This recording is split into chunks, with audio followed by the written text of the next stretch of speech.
Hello everyone, we are a little early with the video. We will do the video on Friday and I will upload the video also on Friday. Normally I do them on Saturday, but the problem with that is that tomorrow a friend of mine comes over and we play the Yuffie DLC from Final Fantasy Remake. So I get the video for you early. I think that we all are fine with that. Today we want to talk about how the server works in regards of the map service.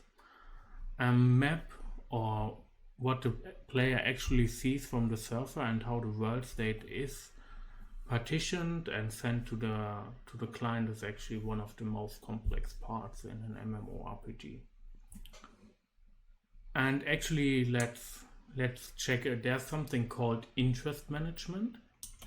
Let's talk about that real fast.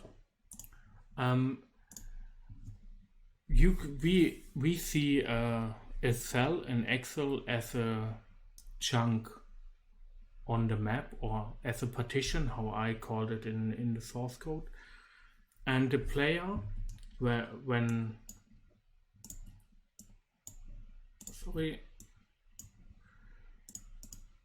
let's do it like that real fast. So the player is represented by this little X, and when the player actually spawns, he will register for events in his own partition. The problem is the partition is round about the size of the screen.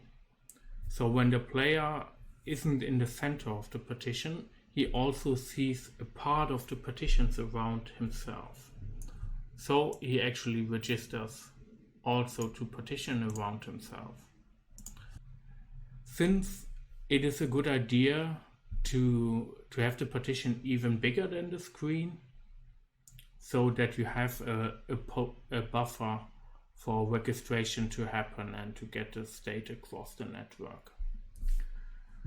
So when the player moves from this cell to the cell on the right, he will register for the next cells around that and gets events and everything. So he's on from this initial cell at the he walked over on the right side over the map, and then he's very left on this partition normally, and there's enough time to get that across. The problem is, one of the biggest pitfalls is if you now deregister those partitions, then actually a bad thing can happen. When the player is at the very edge of a partition and moves around between those partitions back and forth, then you have to register and deregister of those partitions all the time, which is very bad because it's a very heavy computation on server side, and it's very heavy on networking because the client has to remove the whole partition and the server normally tells the clients to do that, and that's a lot of networking. So what we actually do is, when he moves, we don't deregister directly.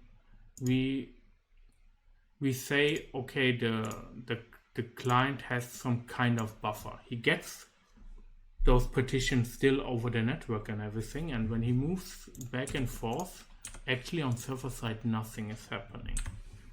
Only if he moves another cell, if he moves even further, then we will go and deregister those.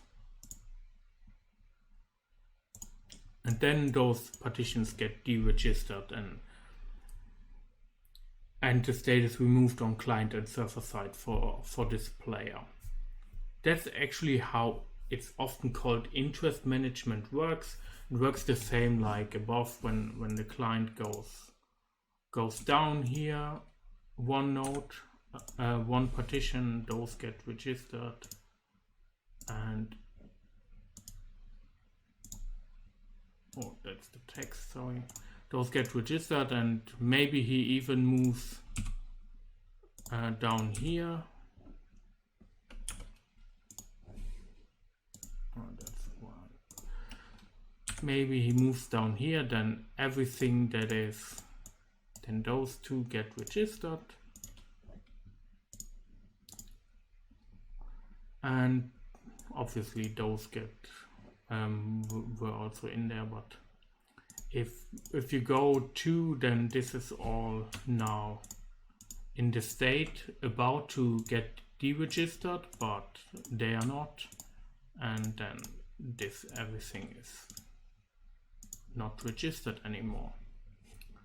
So that's how everything like that works. And if the client goes back to the left,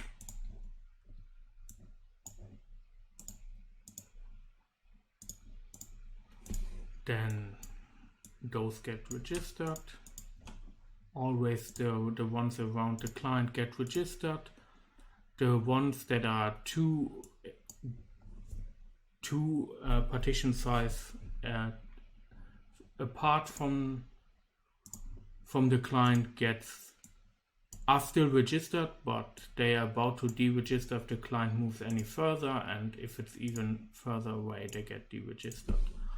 Now let's say the client goes to the left again, then those get registered, and those get just yellow because they are two apart, 1, 2, and if the client goes to the left again, I think you get the idea, right? That's how interest management works. That's one of the most simplest things you have to implement. So when you have a big map, there's another solution to this issue. The other solution I didn't implement, which is actually make the map small. So if you have a smaller map, then you don't need to do that. But if you want to have a big server with many people on one map instance, then it's a good idea to have that, in the hope that the player get distributed into a lot of different partitions. So when you have all your players in one partition, then you need to distribute the state of all players to everyone, which is worst case scenario. So we do that so that, let's say we have other players and maybe enemies walking around and everything, and they are not in interest for our player X. That's the whole thinking behind that, is to just send to the client what the client actually needs to see, and don't deregister too fast, because it can happen that a client is or a player is at the border of a partition and jiggles around two partitions. That's why we don't want to deregister directly. That's one part from the server which is quite interesting. And the other part is, how does the service actually work? And I've made a diagram for that. And the names in those boxes are actually the names how this everything is called in the source code. So you can put this diagram one-to-one next to the source code and you will find everything. So let me unwrap this for you, because this is a quite complicated diagram. So everything with a gray background is a singleton. So singleton in this case means if you are on the same map service instance in our cluster, then this is shared between all connections. So this is basically per instance of the service singleton. Everything red means it's over the network. We just have red as pops up, which sends over the network. So everything that goes or comes from the red part is actually distributed across multiple instances of our same map. And everything in yellow is per client. So currently that's how it works for every of our services. When a client connects to login service, to character service, to map service, then we spawn a workflow instance for that client, and in that workflow instance the client is completely handled, and each client gets its own workflow. So let's assume we have one client connecting, and at the start when a client connects, it sends the JWT token to our workflow. This way we can approve that we created the token because it's encrypted with a secret that only we know. Even the client doesn't know it. If it's just on server side, the client just resends the token. The token gets generated by the server. Kind of like a session ID, if you want to call it that way. But the interesting part is the JWT token contains character name and everything, so that the workflow doesn't need to go to the database to find out which session corresponds to which player. It's everything in this token. And then we have a pub subsystem, which is our pub subsystem, which we also use in our Unity client for message distribution in our source code. This pub sub is singleton, so we register for new player world events. Currently we just have world event, which is the state of another player or yourself, and register for those events. This happens when you basically connect to the map workflow. You just register for new events. So what happens when the player is sending its state? When the player is sending a new state, then the workflow also packages the answer for the player. So only when the player sends a new state, he gets a new world package. A world package is basically, in our case, round about 1 kilobyte. It's 1400 bytes to be precise. It's 1400 bytes of data of the world, which is like what the player has registered to. There's actually another trick behind that. So how do we decide what is in the world package and what not? There's actually an algorithm for that, which is called accumulated buffer, or in the internet often, or there are different names for that. It's quite simple. So if we check the source code for that, it's in the player world state get package. There we see priority and current priority. So every object in our game has a priority, how often or how high the priority is to send it over the network. For example, when you're playing in a party with 3 other players, you are more interested in the state of the players you are actually playing with than the state of some random people running around. So let's say the priority is higher for those players. Then we accumulate a buffer behind the scene, which corresponds to the priority, how important this state is for the world package to get sent. And we just order the highest priority, and then we fill the world package with those most important states. And if the package is full, we send it, and those who got sent it over the network will actually have a current priority of 0 after that. So let's really fast check how that works. Let's say you are in a partition, or you are registered to partition, and you see the state of 5 players. Just to simplify everything, 2 player states are the maximum what can be in the world package. World package maximum 2 players. For us it's 1400 bytes, and it's more dynamic, but it works the same. So at the beginning, everyone gets its priority as current priority. So for the sake of this example, let's make this lower, because else it takes endless for the other packages to get sent. So then we order by priority. Highest priority are player A, B, and C, and you are in a party with those players, and the other ones are not that interested for you. So we can just fit 2 states. So we say send player A and B. And after that, the current priority is 0 for those 2. But it's still 3 and 1, 1 for the other ones. So When the next package gets sent, the next world package, which happens every 50 or 100 milliseconds, depending on what we configured in Unity, the priority gets added. So this one gets 3 again, but this keeps the 3 and 3 gets added, so it's 6, and those will become 2. So they keep the 1 and 1 gets added. So, and then we send maybe player C, which has the highest, and one of the other two. Just we pick A for now. So then this gets 0, this stays 3. This is sent, so it gets 0, and those stay at 2. And I will stop adding current priority at the top.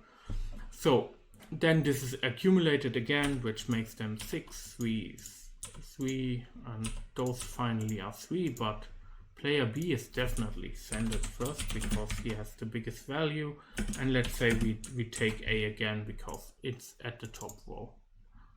So they get 0, 0, 3, 3, 3. And now they get added again, 3, 3, this is 6, and those are 4.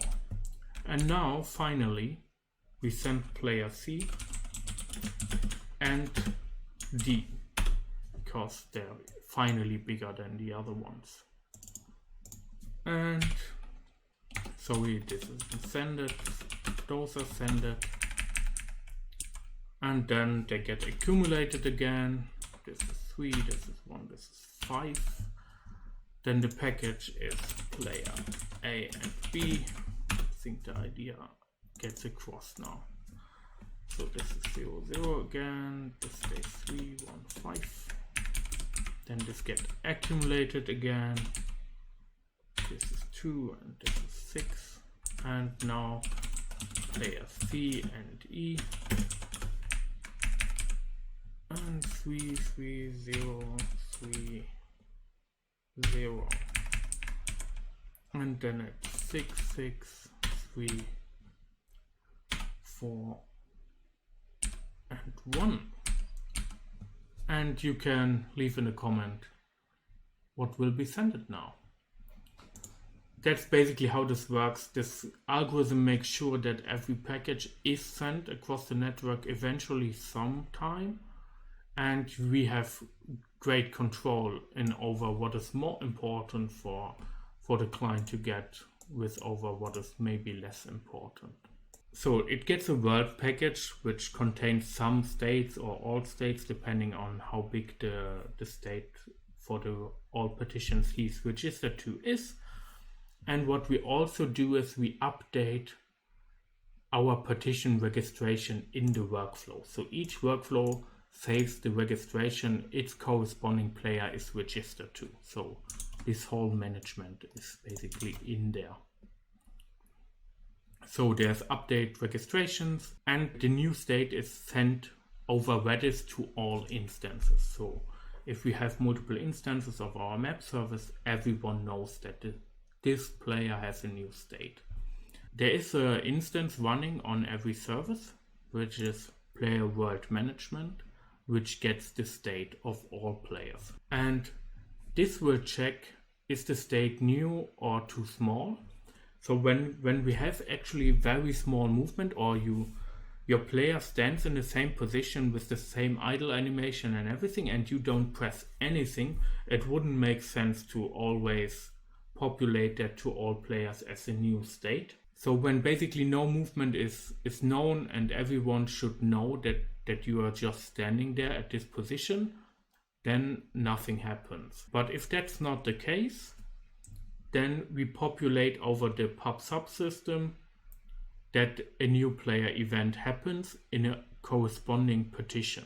So this happens on both sides. They get this from Redis to player world management, and if an actual movement or some animation change or everything happened, then this is populated via pub sub to those registers, where when you connect, if you remember, you register and you get those events. So the event get populated to everybody. There is a check if this player moved to another partition, and the new partition I'm not registered to, but I'm registered to the old partition, then I delete the state. So when I'm getting the state from another player and the player is actually removing, let's say I'm X and the other player is Y, and I currently see him and he's moving to the right to the outside of my registration, then this is detected via you are not registered to the new partition the player moved in, but you are registered to the old partition the player was in. So if that's the case, the server will tell me to remove the state of the player. In the last video, I guess it was, I showed that there's actually an issue that the player state gets removed and re-added again. To fix this issue, we introduce the server time to all events that happen here. So now the client can decide, is the removal and the new state, which one is newer? So when the removal is actually newer than the latest state I know from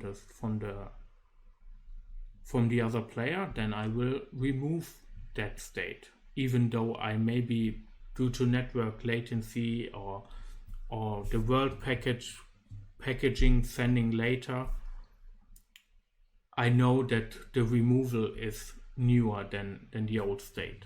I have fixed 4 bugs, and this is the network jitter remove state. So when if you really remember, I could move the other player outside of my registration. It got removed and re-added again. That's because I got the remove state, and after that I get a world package with this state still inside this package. But the state inside the package is actually older than the remove state.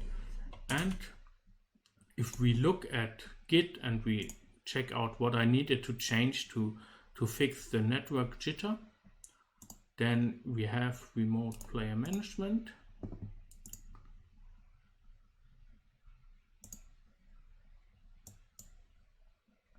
And remote player management is on client side. This is actually a client side fix, because now it checks if the removed player server time, so when we get a removed package from the server, we will save that we have a package where the client gets removed, and if we get a new package on player state and this new package is basically older than the package when we have to remove the player, we ignore it.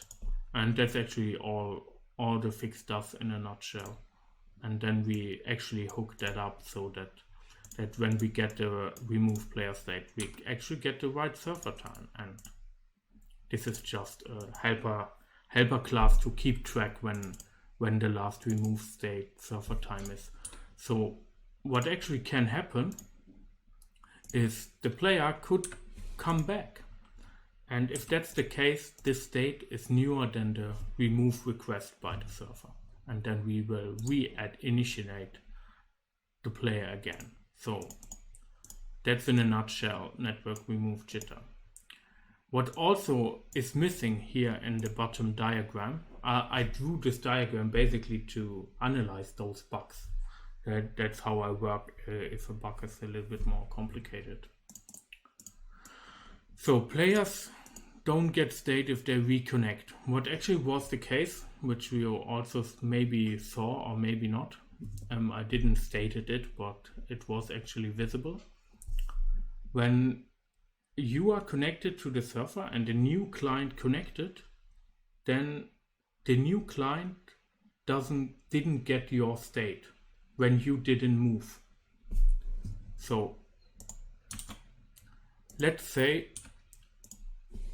we are always X. Let's say we have a player Y and he's just standing around in idle animation, and I connect with X as a new player.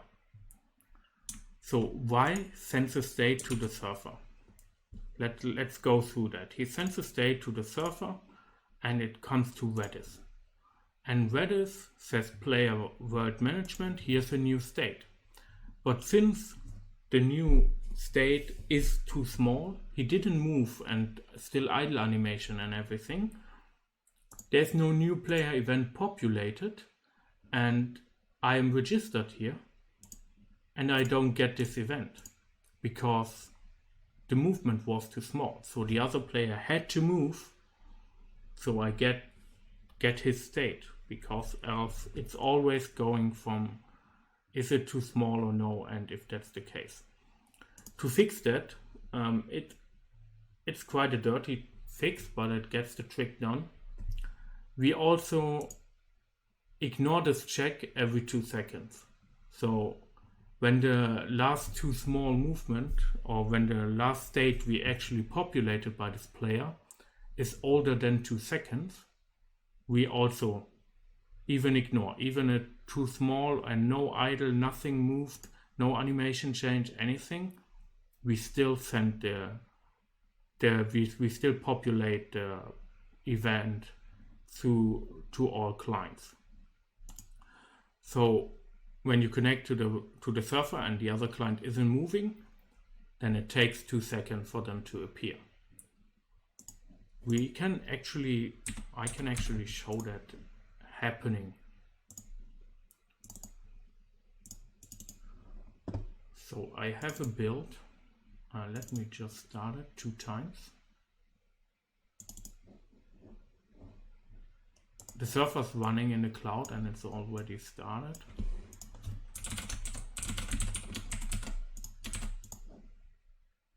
So, like I said, this player sends basically its position. Let's move him a bit. He goes here and he sends its position constantly, basically every fixed update in Unity.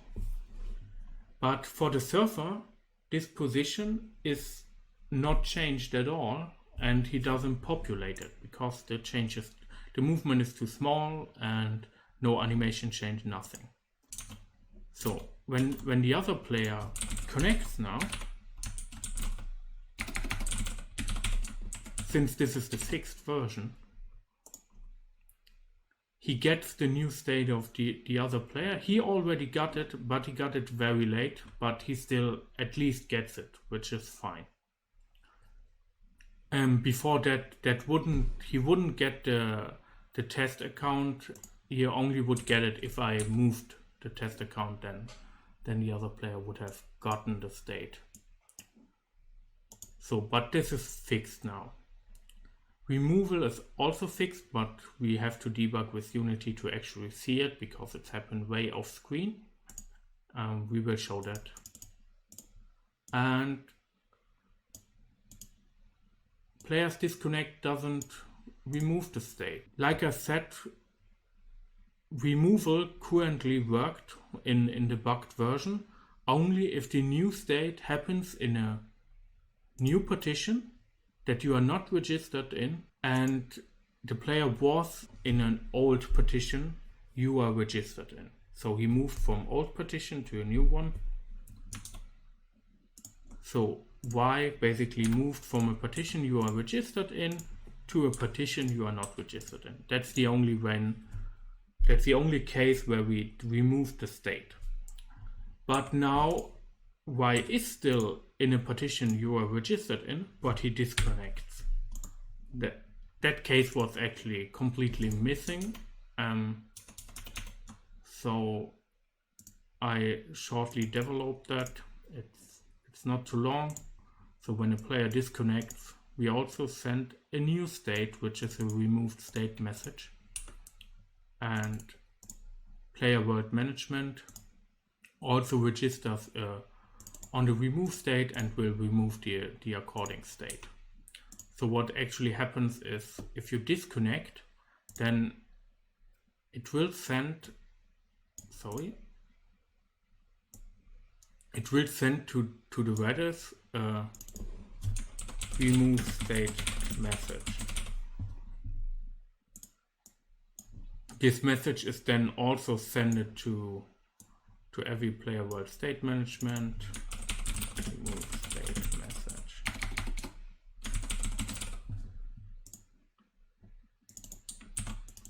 And I think from here you get the idea. This will populate it via pub sub. And everyone checks, am I registered to this partition where I need to remove the state? And if that's the case, then I get the state gets removed. This is actually done by the servers.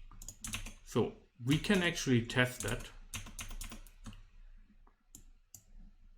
I can close this client and we will see that this player will get removed.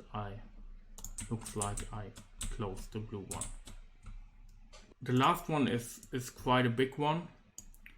If you yourself work out of the, let's say Y is in this partition and you yourself go to the left, register to these partitions,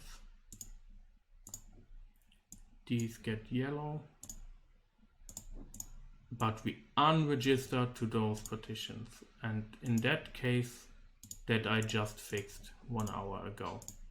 If you deregister, then the server will just send remove state for everyone in the partition you deregister. We can also check that, but we need Unity basically to be able to find out if a state gets removed or not. The reason for that is because it happens off screen.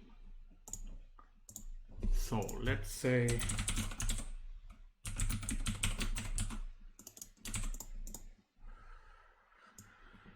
we have those two players, and there's the one case which worked where the other player moves outside our registration.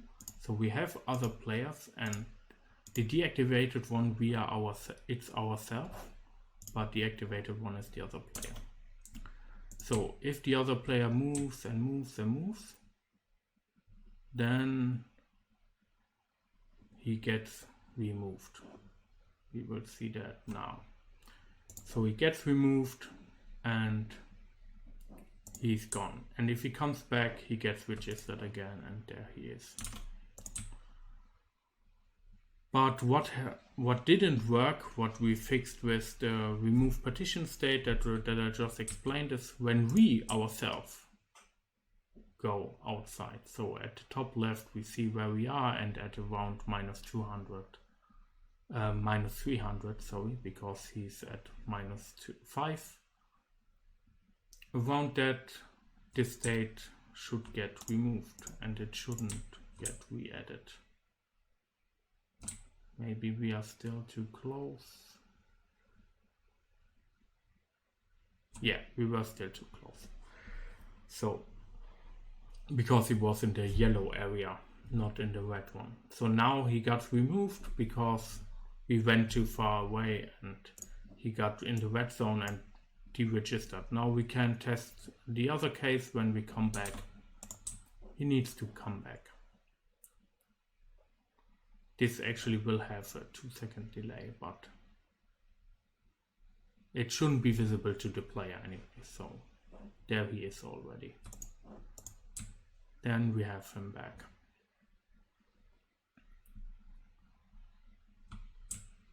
I also, maybe you thought I also worked on animations and everything. So you see this fancy animation when someone spawns. So let's move them a bit and let's create another one. I think I have test 2 registered also. Yes, and this is also working.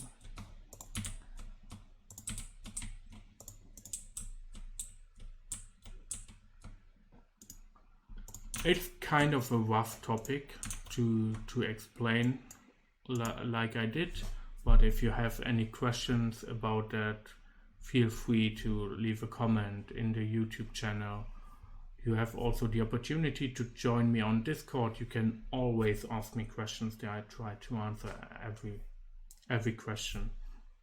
And because one of my subscribers, and I'm really happy for that, made the decision to support me on Patreon, so we also have a Patreon account now. I want to give a shout out obviously to all of our Patreons, which is actually just Julian for now. Thank you, Julian, for supporting this channel and making this happen.